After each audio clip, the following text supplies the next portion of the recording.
اللہ کے نام سے شروع جو نہایت مہربان رحم والا ہے۔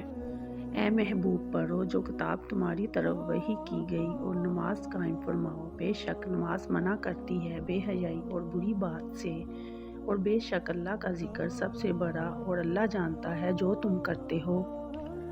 یعنی قرآن شریف کے اس کی تلاوت عبادت بھی ہے اور اس میں لوگوں کے لیے نصیحت بھی اور احکام و آداب و مکارم اخلاق کی تعلیم بھی۔ جو شخص نماز کا پابند ہوتا ہے اور اس کو اچھی طرح سے ادا کرتا ہے، نتیجہ یہ ہوتا ہے کہ ایک نہ ایک دن وہ ان برائیوں کو ترک کر دیتا ہے جن میں وہ مبتلا تھا۔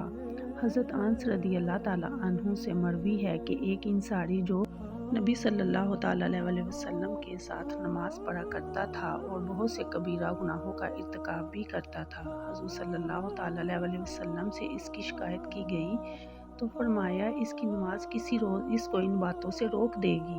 چنانچہ اس نے توبہ کی اور اس کا حال بہت بہتر ہو گیا۔ حضرت حسن رضی اللہ تعالیٰ عنہ نے فرمایا کہ جس کی نماز اس کو بے حیائی اور ممنوعات سے نہ روکے وہ نماز ہی نہیں۔ ترمذی کی حدیث میں ہے کہ سید عالم صلی اللہ تعالیٰ علیہ وسلم نے فرمایا کہ میں تمہیں نہ بتاؤں وہ عمل جو تمہارے اعمال میں بہتر اور رب کے نزدیک پاکیزہ تر نہایت بلند رتبہ اور تمہارے لیے سونے چاندی دینے سے بہتر اور جہاد میں لڑنے اور مارے جانے سے بہتر ہے۔ صحابہ نے عرض کیا بے شک یا رسول اللہ صلی اللہ تعالیٰ علیہ وسلم فرمائیے۔ آپ صلی اللہ تعالیٰ علیہ وسلم نے فرمایا وہ اللہ تعالیٰ کا ذکر ہے۔